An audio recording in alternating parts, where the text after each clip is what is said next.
Halo semuanya, kembali lagi dengan aku, Sahabat Kresna, dengan NIM 182.21049. Di video kali ini aku bakal jelasin tentang kompresi video dalam standar MPEG-4. Pertama kita bakal ke video dulu. Apa itu video? Video adalah representasi visual dari gambar atau foto yang bergerak. Nah, pada dasarnya video adalah urutan gambar yang ditampilkan pada kecepatan tertentu untuk menciptakan persepsi gerakan. Nah, mungkin teman-teman udah pernah dengar yang namanya FPS atau frame per second, di mana misalkan ada video dengan 30 fps, artinya dalam satu detik ada 30 gambar yang dipancarkan, sehingga bagi otak kita itu terlihat seperti gambar yang bergerak atau video. Kemudian kita bakal ilustrasiin dulu, gimana sih caranya video streaming itu bekerja. Misalkan kita nonton orang sedang streaming di YouTube atau di Twitch. Misalkan kita nonton di kualitas Full HD, berarti 1920 kali 1080 pixel, kemudian masing-masing pixelnya ada 24 bit, yang mana dari RGB masing-masingnya 1 byte berarti 8 bit, kemudian kita nonton dengan 30 fps.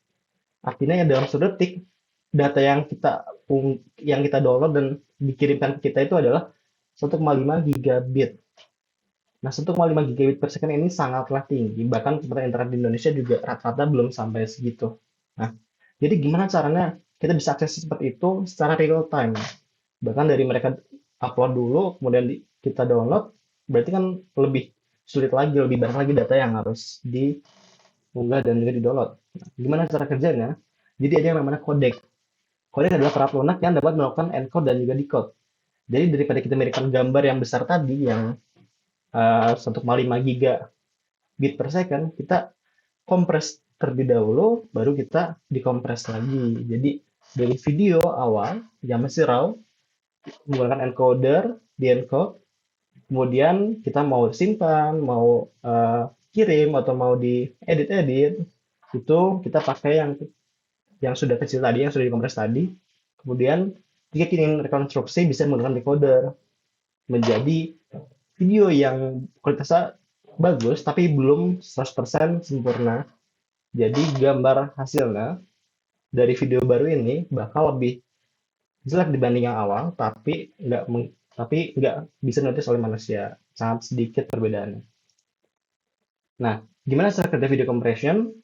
Jadi ada dua pendekatan yang dilakukan. Pertama ada spatial redundancy, yaitu intraframe, artinya di dalam frame tersebut sendiri, di mana kompresi gambar terhadap frame video. Jadi misalkan kita punya frame, maka kita kompresinya adalah frame tersebut. Nah, salah satu caranya dengan menggunakan kompresi JPEG. Misal, video 5 detik dengan 30 fps dan 150 frame. Kemudian mengaplikasikan JPEG ke 150 frame tersebut. Nah, itu adalah teknik spatial redundancy. Itu sudah bagus, sudah banyak yang dikurangi, tapi ada yang lebih baik itu temporal redundancy atau interframe compression, di mana kita bakal menggunakan perbedaan antar frame ini untuk dikompresi. Misalkan ada video 5 detik dengan 30 fps dan 150 frame. Misalkan dalam video 5 detik tersebut, background tidak berubah. Misalkan kayak aku sekarang di sini, backgroundnya nggak berubah sama sekali. Nah, misalkan menggunakan tripod. Nah, daripada backgroundnya disimpan 150 kali, lebih baik disimpan perubahannya saja. Oke, di sini ada ilustrasi untuk spatial redundancy, di mana misalkan kita punya gambar. Pertama, aku bakal jelasin pakai gambar dulu. Kita punya gambar 50 megabit, kemudian kita kompresi menjadi 2,5 megabit. Jadi jauh lebih kecil. Nah, begitu pula dengan video, di mana spatial redundancy ini kita bakal kompres masing-masing frame atau masing-masing gambar pada di video tersebut.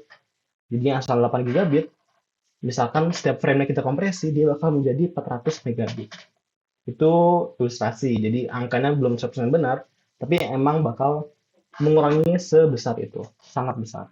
Nah, tapi di sini tuh masih ada kekurangannya, karena seharusnya masih bisa lebih kecil lagi, yaitu menggunakan temporal redundancy, yaitu interframe. Misalkan, ini kasus ekstrimnya, ada video yang statis, stationary video, di mana frame-nya itu tidak berubah sama sekali. Nah, daripada kita simpan frame 1, frame 2, frame 3, frame 4, yang gambarnya sama semua, lebih baik kita simpan satu, tapi kita tampilin 4 kali. Hasilnya bakal sama aja, tapi dari sisi data itu bakal jauh lebih kecil ukurannya. Ini kasus yang ekstrim. Nah, gimana kalau kasus yang normal? Nah, misalkan lagi di sini ada video dengan dua frame berbeda yang tidak persis sama. Bisa dilihat tangannya berpindah, kemudian kepalanya juga bergeser sedikit, tapi backgroundnya itu sama persis. Daripada kita simpan dua gambar ini, gimana kalau kita simpan gambar pertama dan perubahan untuk ke gambar kedua?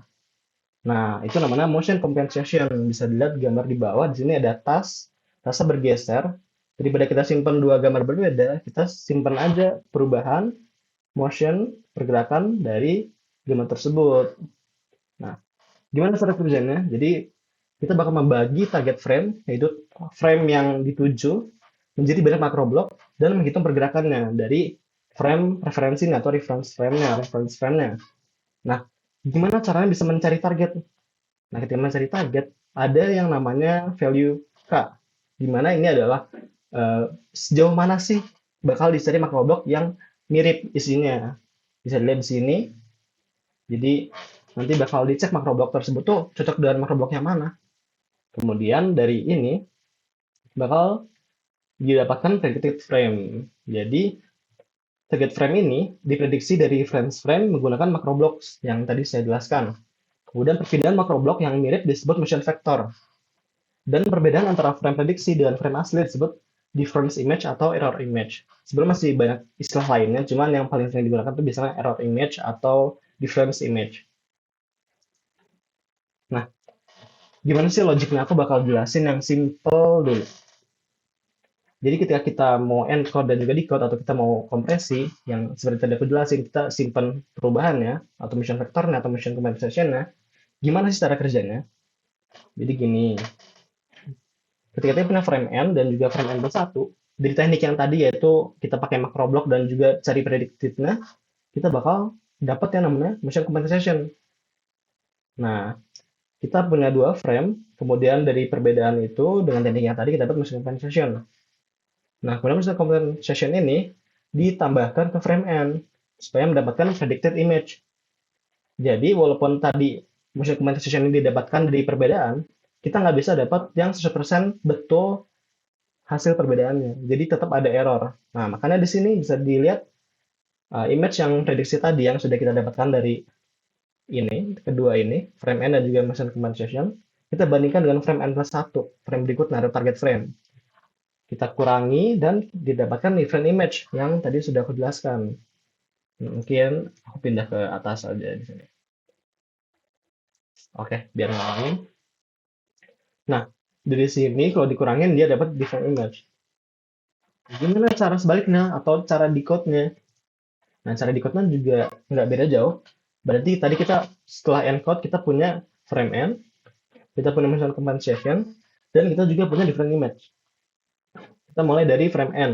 Jadi frame N dan juga motion compensation, kita bisa dapat predicted image. Kemudian dari predicted image dan juga different image, kita jumlahkan, kita bisa dapat frame N plus 1.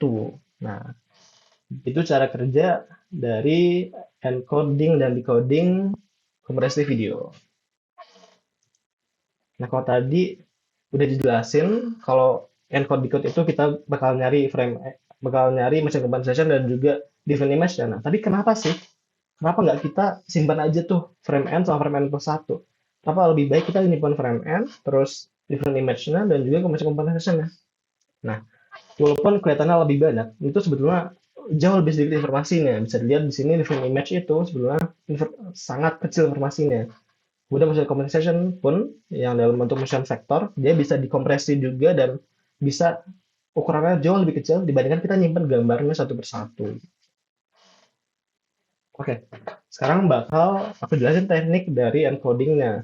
Jadi ada yang namanya overlock encoding. Nah, overlock di sini itu merujuk pada keluaran yang tidak dikembalikan ke input untuk koreksi. Bisa dilihat ada panah di sini, artinya output di sini itu bakal dijadiin input di tempat lain. Jadi dia tidak tertutup. Jadi dia open loop. Nah, pertama dari open loop encoder dulu. Misalkan kita punya gambar, pertama dari sini deh. Kita punya gambar N, frame N, kita juga punya frame N plus 1. Nah, dari perubahan ini, dari kedua frame ini, kita bisa cari motion compensation. Dari teknik yang tadi, yang block, yang kita cari predicted. Kemudian dari cara itu kita dapat motion compensation, di mana di sini kita bisa encode motion vektornya dan dijadikan output. Dan dari motion compensation ini ditambahkan dengan frame n, nanti bisa dapat predicted frame n plus 1. Nah, di sini itu masih ada yang namanya error. Jadi ketika kita jumlahkan atau kita kurangin, maksud saya kita cari perbedaannya atau kita kurangi, kita bakal dapat different image atau error image yang tadi sudah ada ilustrasinya di sini, different image.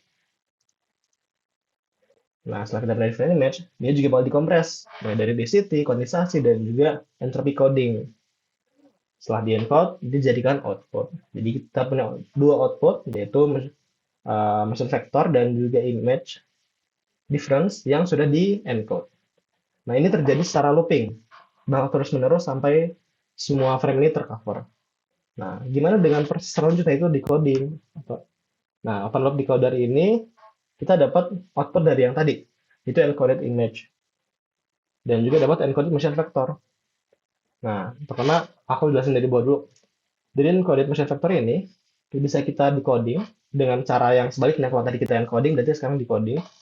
Kita dapat frame. Nah, kita juga punya frame n, jangan lupa, frame pertama. Nah, ketika itu frame pertama ditambahkan motion vector, kita bakal dapat predicted frame kedua atau frame berikutnya. Nah, encoded image yang tadi juga yang adalah different image lalu di encoding, itu kita juga dekompres menggunakan teknik yang sebaliknya. Kalau tadi di city berarti kita pakai inverse density. Kalau tadi kuantisasi kita pakai dekuantisasi. Kalau pakai entropy coding berarti kita entropy decoding. Nah, dari sini kita dapat decodednya. Kemudian dari predicted frame n plus 1 dan juga decoded frame-nya atau frame yang sudah dikompres, frame error yang sudah dikompres, kita jumlahkan dapat frame n plus 1. Seperti itu. Dan ini juga bakal terus looping sampai semua frame tercover.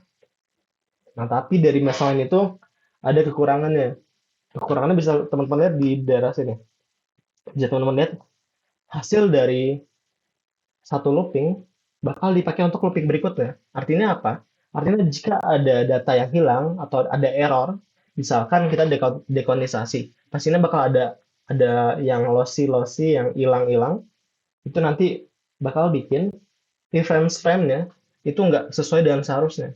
Artinya apa? Kalau kita punya banyak sekali frame, lalu pertama ada error, kemudian error bertambah, kemudian dipakai lagi, error nambah lagi, dipakai lagi, error nambah lagi, dia bakal mengakumulasikan errornya jadi jauh dari seharusnya. Nah, jadi ada solusi lain, yaitu closed loop encoding. Di mana closed loop ini itu merujuk output dikembalikan ke input untuk koreksi. Nah, aku bakal jelasin dari kiri atas aja. Misalkan kita punya frame pertama. Kalau frame pertama, kita belum punya motion compensation. Karena ya kita dapat frame-nya utuh langsung, jadi kita langsung different image-nya adalah frame tersebut. Kemudian kita kompres menjadi density, kuantisasi, dan juga entropy coding. Kita dapatkan encoded image. Ini dijadikan output. Nah, tapi kita nggak berhenti dari situ. Hasil dari kompres tadi, setelah kuantisasi ini, bakal kita decoding lagi. Bakal kita dekuantisasi, kita inverse density, sehingga mendapatkan decoded frame n atau di loop pertama berarti decoded frame 1. Nah, dari sini kita bakal bandingin dengan frame berikutnya. Setelah kita bandingin dengan frame berikutnya, kita dapat motion compensation. Di mana motion compensation ini menjadi dua. Ada motion vector yang di-encoding, kemudian dijadikan output. Ada juga ketika kita jumlahkan, kita mendapatkan predicted image atau frame n plus 1 predicted dari hasil decode tadi. Nah, ketika ini dibandingkan dengan frame n plus 1, kita bakal dapat different image. Kemudian lanjut terus, different image bakal dikompres dan seterusnya. Nah, apa pendekatan yang diinginkan dari closed loop encoding? Nah, kita pengen encoder dan decoder ini menggunakan frame reference yang sama. Kalau tadi di sini frame reference-nya adalah dari loop sebelumnya, berarti bakal error terus. Nah, kalau di sini kita pengen sama semua. Jadi ketika encode dan ketika decode itu sama, hasil error nanti minimalisir. Seperti itu. Nah, sekarang aku bakal jelasin tipe-tipe dari frame. Oke, di sini ada iframe, pframe, dan juga bframe. Bisa teman-teman lihat ilustrasinya. Yang abu-abu itu iframe, Kemudian hijau itu p-frame, dan yang biru ini adalah b-frame. Pertama dari iframe dulu. I di sini itu dari kata intraframe. Berarti iframe adalah intraframe frame, di mana dia nggak punya referensi terhadap frame sebelumnya atau setelahnya. Jadi untuk kompresi di sini tuh dia nggak bisa pakai kompresi interframe, karena interframe ini didapatkan dari perubahan frame, sedangkan dia tuh nggak punya referensi sama sekali. Artinya kita hanya bisa kompresi dengan spesial redundancy. Kemudian tahap ini juga membutuhkan, maksud saya iframe ini membutuhkan lebih banyak bit untuk kompresi. Berikutnya adalah p-frame atau predictive frame. Ini adalah hasil prediksi dari frame sebelumnya. Bisa teman-teman lihat, p-frame di sini adalah prediksi dari sebelumnya, dari panahan dari sebelumnya, dan seterusnya. Nah, frame sebelum ini dapat berupa iframe atau p-frame. Jadi iframe bisa dijadikan referensi untuk menjadi p-frame. Nah, p-frame juga bisa jadi referensi untuk p-frame yang lainnya. Seperti itu. Kemudian yang ketiga adalah B-frame atau bidirectional frame. Jadi katanya bi atau by itu dua, berarti ketika kita membuat ada dua acuan, acuannya ke depan dan juga ke belakang. Bisa teman-teman lihat, acuannya ada ketika kita punya B-frame yang warna biru, acuan B-frame itu dari I-frame dan juga dari P-frame. Kemudian B-frame yang ini dari I-frame dan juga P-frame. Yang ini juga dari P-frame dan juga P-frame lainnya. Seperti itu. Nah, pada akhirnya harus diulang ordernya. Seperti dari asal display order menjadi transmission order. Nah, sekarang aku bakal jelasin standar kompresi MPG4. Nah, yang tadi juga adalah standar kompresi MPG4. Cuman aku bakal jelasin dari sejarah dan juga kenapa sih ada. Pertama, MPG itu adalah organisasi internasional yang mengembangkan standar pengkodean video.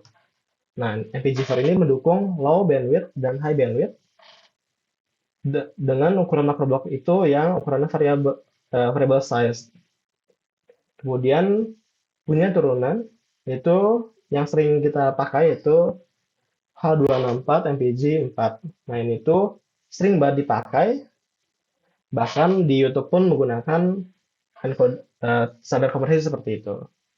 Nah, H264 MPG4 ini mendukung multiple reference frame prediction. Nah, kalau tadi kita dapat bidirectional, kemudian ada referensinya harus dari belakangnya. Nah, kalau dari teknik ini itu bisa multiple reference. Jadi bisa dari sebelumnya, bisa dari setelahnya, bisa juga dari setelahnya, dan lain sebagainya.